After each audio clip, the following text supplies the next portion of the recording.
Hello twin flames God souls, ఎలా ఉన్నారు? I hope blessed. Okay, మీ మనసులో ఉన్న వ్యక్తి మీ గురించి ఈ రాత్రంతా మీ గురించి ఏం ఆలోచించాడనేది మన టారోస్ రీడింగ్ ద్వారా మీకు తెలుస్తుంది. చూడండి.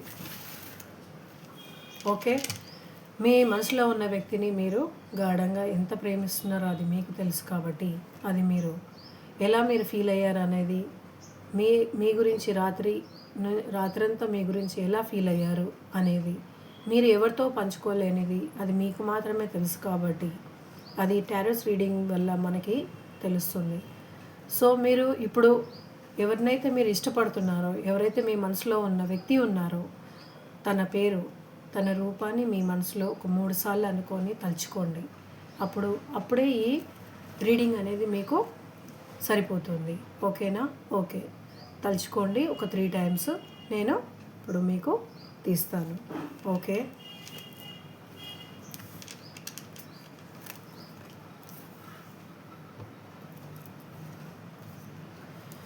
ఓకే. ఇప్పుడు మీ మనసులో ఉన్న వ్యక్తి మీ గురించి ఆలోచిస్తున్నాడు. కాకపోతే తన దగ్గర ఉన్న ఏదైతే సిచ్యువేషన్ ఉందో అది మీ వద్దకు రావాలా, ఆ సిచ్యువేషన్ దగ్గరలో ఎలా ఉండాలా, ఎలా మీ దగ్గరికి రావాలనేది చాలా సతమతంలో ఆయన కన్ఫ్యూజన్లో ఉన్నాడు. అందుకే చూడండి ఎంత ఆలోచిస్తున్నాడు. ఇక్కడ మీ దగ్గరికి రావాలా, లేకపోతే అతని దగ్గర ఉన్న పరిస్థితుల్లో తను ఏం చేయాలనేది వాళ్ళ సైడు, అంటే వాళ్ళ అమ్మ నాన్న ఒకవేళ ఉంటే కనుక, అతనికి మ్యారేజ్ అయితే కనుక తన భార్యనా, తన పిల్లల, లేకపోతే మీ ఎంతో ప్రేమగా ప్రేమించే వాళ్ళు మీరా అనేది మీ సైడ్ రావాలనేది తను చాలా సతమతంలో ఉన్నాడు. ఎంతో కాలంగా మిమ్మల్ని చాలా ప్రేమిస్తున్నాడు. ఆ మనసులో ఉన్న ప్రేమను చూడండి, అది ఎంత గాఢంగా అంటే అంత గాఢంగా మిమ్మల్ని ప్రేమిస్తున్నాడు. అది ఎక్కడి దాకా వెళ్తుందా, ఏం చేయాలా, ఇక్కడ మిమ్మల్ని వదులుకోలేక, అక్కడ తన వాళ్ళని ఒప్పించలేక సతమతమయ్యే పరిస్థితిలో ఉన్నాడు. ఓకే, ఇప్పుడు నెక్స్ట్. ఎస్, ఇది పేజ్ ఆఫ్ స్వర్డ్స్. అవునండి, పేజ్ ఆఫ్ స్వర్డ్స్. ఏది ఏమైనా సరే, ఎంతమందినైనా సరే ఎదిరించి మీ దగ్గరికి రావాలనే ఉద్దేశంతో ఉన్నాడు. అది ఎలాంటి వాళ్ళైనా సరే. చూసారా వెనుక ఏమేమి ఉన్నాయో, ఏదైతే పరిస్థితుల్లో ఉన్నాయో. గాలి ఉంది, భయంకరమైన గాలి ఉంది, ఏమి చేయలేని వాతావరణం ఉంది. తను ఒక్కడే నించొని మీ గురించి ఆలోచిస్తున్నాడు. ఓకేనా? ఓకే, ఇప్పుడు థర్డ్ది. మీ మనసులో ఉన్న వ్యక్తిని గట్టిగా అనుకోండి, తలుచుకోండి. ఎస్, అతనికి ఉన్న పరిస్థితిలో అతను ఎంతమందినైనా సరే వదిలేసి మీ దగ్గర రావడానికి చాలా వరకు ప్రయత్నిస్తూనే ఉన్నాడు. చూడండి, వెనుక తనతోని ఫైటింగ్ చేసిన వాళ్ళు కూడా వాళ్ళని వదిలేసి ఆయన మీ దగ్గర రావడానికి వస్తున్నాడు. ఎంతమందిని ఓడించి చూడండి, తన చేతిలో కత్తి, ఇంకా కత్తి. ఎవరు వచ్చినా సరే మీ గురించి ఫైటింగ్ చేయడానికి రెడీగా ఉన్నాడు. ఓకే, మీ మనసులో వ్యక్తిని తలుచుకోండి. కాకపోతే తనని ఇన్ఫ్లుయెన్స్ చేసేవాళ్ళు, మీ దగ్గరికి రాకుండా ఉండడానికి ఇన్ఫ్లుయెన్స్ చేసేవాళ్ళు చాలా ఎవరో ఒకరు వ్యక్తి ఉన్నారు చూడండి. కానీ తన మనసులో మీరు ఉన్నా కానీ ఆ ఎదుట వాళ్ళు ఎవరైతే వాళ్ళతో పాటు ఉన్నారో, ఆయనతో ఉంటారో, ఆయనని ఇన్ఫ్లుయెన్స్ చేసినప్పుడు ఆ క్షణంలో అనుకుంటాడు, అవును నేను తన దగ్గరికి వెళ్ళొద్దు, తను నాకు కాదు, నేను అతనికి కాదు, ఆమెకి కాదు అని అనుకుంటాడు. వాళ్ళు చెప్పినంతసేపు వింటాడు. ఓకేనా? మీ గురించే ఆలోచించినా కానీ వాళ్ళు ఎవరైతే ఎదురు వాళ్ళ ఇంట్లో వాళ్ళు కానివ్వండి, తన స్నేహితులు కానివ్వండి, తన చిన్నప్పటి నుంచి పెరుగుతున్న వాళ్ళు కానివ్వండి, ఎవరైనా సరే వాళ్ళు ఆయనకి చెప్తారు, ఆమె నీకు సరిపోదు, వద్దు, నువ్వు వెళ్ళొద్దు, నీ పరిస్థితి దానికి కాదు అన్నప్పుడు అవును అనుకుంటాడు. మిమ్మల్ని చిన్న చూపు చూస్తాడు, లోపల అనుకుంటాడు, అవును అసలు తను నాకు ఎక్కడ సరిపోతుంది, అసలు నాకు ఏంటిది, నేను ఏంటి అని ఒక విధంగా ఆలోచిస్తూ ఉంటాడు. వద్దు అని అనుకుంటూ ఉంటాడు. కాకపోతే నెక్స్ట్ అనే స్టెప్ అనేది తీసుకునేటప్పుడు సతమతం అవుతూ ఉంటాడు. ఎందుకంటే మనకి ఫస్ట్ డే అనేది మనకి ఇది వచ్చేసింది కాబట్టి, మనకి ఎప్పుడైతే ఇది వచ్చిందో మీకు సతమతం అవుతూ ఉంటాడు. ఎంతమంది మీకు ఇన్ఫ్లుయెన్స్ అతనికి మీ వైపు రావద్దు అన్నా కానీ ఈ కార్డ్ ఏం చెప్తుంది, ఇతను ఏం చెప్తున్నాడు, మీ కార్డ్ ఏం చెప్తుంది, అతను మీ గురించి డే అండ్ నైట్ ఆలోచిస్తున్నాడు, మీ గురించే ఆలోచిస్తున్నాడు, ఎవరిని పట్టించుకోడు. ఓకే, ఇంకొకటి తెద్దాము. ఎస్, జడ్జిమెంట్ కార్డ్ వచ్చిందండి. మీ లైఫ్కి అనేది జడ్జిమెంట్ అనేది మీకు ముందే దేవుడు రాసిపెట్టి పంపించాడు. మీరు అనుకున్న వ్యక్తినే మీరు కళ్యాణం చేసుకుంటారు. వాళ్ళ పిల్లలతో మీరు సుఖ సంతోషాలతో ఉంటారు. మీ జీవితం అంతా సంతోషంగా, చాలా సంతోషంగా, హ్యాపీగా, చాలా హ్యాపీగా ఉంటుంది. చూడండి, కార్డ్ చెప్తుంది మీకు జడ్జిమెంట్ మీ లైఫ్కి దేవుడు ఇచ్చేశాడు. మీరు అతన్నే పెళ్లి చేసుకుంటారు, అతనితోనే ఉంటారు, అతనితోనే పిల్లలతో ఉంటారు, పిల్లలతో ఉంటారు. మీకు అనేది ఒక కుటుంబం అనేది ఏర్పడుతుంది. మీకు అనేది ఎంతో చల్లని జీవితం ఉంది. ఆ భగవంతుడు ఏంజెల్స్తోని మీ దగ్గరికి తనని తీసుకొస్తున్నాడు. తన మనసులో మాటని మీతో చెప్తాడు. మీరు చేయవలసింది ఏంటి అంటే ఓర్పు సహనంతో దేవుడి పైన నమ్మకం పెట్టి మీ సాధనలో మీరు ఉండండి.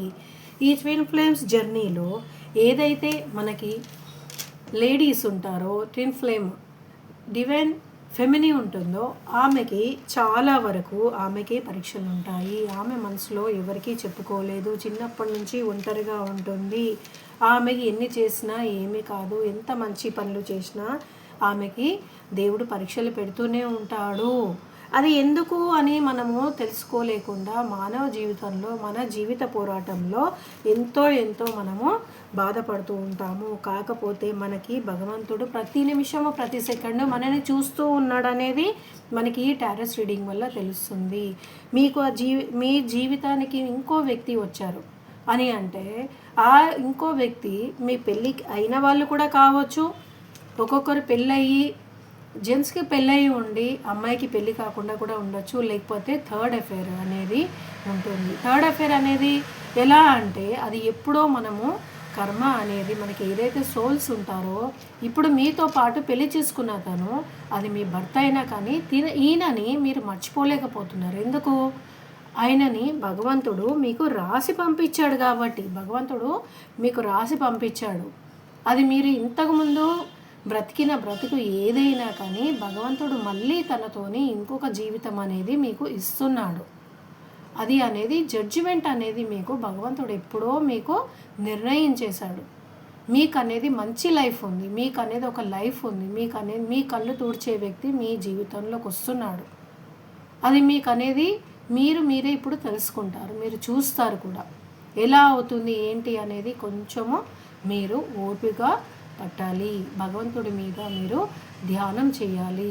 ఈ ట్విన్ ఫ్లేమ్ జర్నీలో లేడీ ఫెమినీకి, డివైన్ ఫెమినీకి, ఆడామెకి భగవంతుడు ఫస్ట్ నుంచి మీకు పరీక్షలు పెడుతూనే ఉంటాడు. ఆ పరీక్షలు అనేది ఏంటి అనేది నెగ్గుతాం. కాకపోతే ఓర్పు అనేది ఎంత ఉందనేది చూస్తాడు. మీరు కోరుకున్న వ్యక్తి ఆయనకు కూడా కర్మ బ్యాగేజ్ అనేది ఉంటుంది. తనకి ఇలాంటి పరిస్థితి ఎందుకు ఇస్తాడంటే అలాంటి పరిస్థితి నుంచి బయటకు వచ్చిన తర్వాత, అందరినీ ఎదిరించిన తర్వాతనే తన ఉన్నవాళ్ళు మంచి వాళ్ళ చెడ్డ వాళ్ళ తనని ఎంత ఇన్ఫ్లుయెన్స్ చేసినా కానీ, ఈ వ్యక్తులు ఎంత ఇన్ఫ్లుయెన్స్ చేసినా మీ మనిషి మీ వాడే కాబట్టి భగవంతుడు ఆల్రెడీ నిర్ణయించి మీ దగ్గరికి పంపించాడు కాబట్టి ఆయన మీ దగ్గరికే వస్తాడు అనేది మనకి కన్ఫ్యూజ్ లేకుండా కరెక్ట్గా జడ్జిమెంట్ అనే కార్డు మీ లైఫ్కి వచ్చేసింది. మీరు నెగిటివ్ థాట్స్ అన్నీ పక్కన పెట్టేసి అతను ఎలా ఉంటాడా, ఎలా ఉంటుందా, ఒకవేళ మ్యారేజ్ కానీ అమ్మాయి ఉండి మ్యారేజ్ అయిన అతను ఉంటే ఓకే, ఇద్దరికి మ్యారేజ్ అయినా కానీ అతను మ్యారేజ్ అయినాక కూడా ఎలా మేము కలిసామా అని కన్ఫ్యూజన్లో మీరు ఉన్నారనుకోండి, మీకు తెలిసిపోతుంది ఎలా ఉంటుంది ఏంటి అనేది ఆ భగవంతుడికి వదిలేయండి. ఆయనకి అన్నీ తెలుసు, అన్నీ నిర్ణయించే పంపించాడు. మీరు చేయవలసిందల్లా మీ సాధన పర్ఫెక్ట్గా చేసి ఆ వ్యక్తిని ఈ కన్ఫ్యూజన్లో ఉన్న మీ మనిషి మీ వద్దకి రావడానికి మీరు పూర్తిగా మీరు ఇన్నర్ వర్క్ చేసినప్పుడు మీ అనే వ్యక్తి మీ వైపు వస్తాడు. అతను మీ గురించే ఆలోచిస్తున్నాడు నైట్ మొత్తము. ఎప్పుడైనా ఎంతమంది మీ గురించి ఇన్ఫ్లుయెన్స్ చేసినా తను ఒప్పుకోవట్లేదు. ఎందుకంటే మీరు దేవుడిచ్చిన తన మనిషి కాబట్టి. ఓకేనా?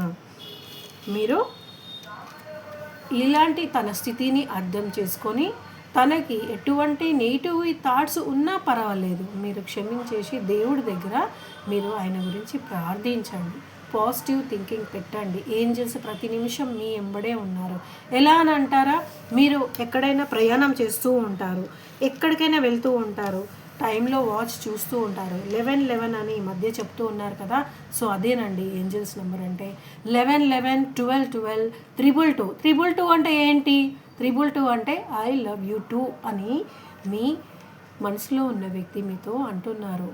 ఎప్పుడు 1111 అని కనబడుతూ ఉంటుంది కదా మనకి, 111 కూడా కనబడుతుంది. ఏంజల్స్ దాని ద్వారా మీకు తెలుపుతుంది ఆ వ్యక్తి మీ మనిషి అని. అందుకే నా ఛానల్స్లో మీకు షార్ట్ దాంట్లో చూడండి, ప్రతి ఒక్క ఏంజల్స్ నంబర్కి అర్థాలు నేను మీకు చెప్తాను.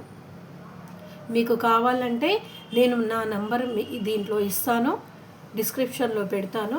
నా నంబర్కి మీరు కాల్ చేసి మీరు బుక్ చేసుకొని మీరు టారోస్ రీడింగ్ వల్ల మీ మనసులో వ్యక్తి మీకు ఎంతవరకు అప్రోచ్ అవుతున్నారు, మీరు ఏమేమి చేయాలనేది మీకు క్లియర్గా విన్నవిస్తాను. థ్యాంక్ యూ అండి.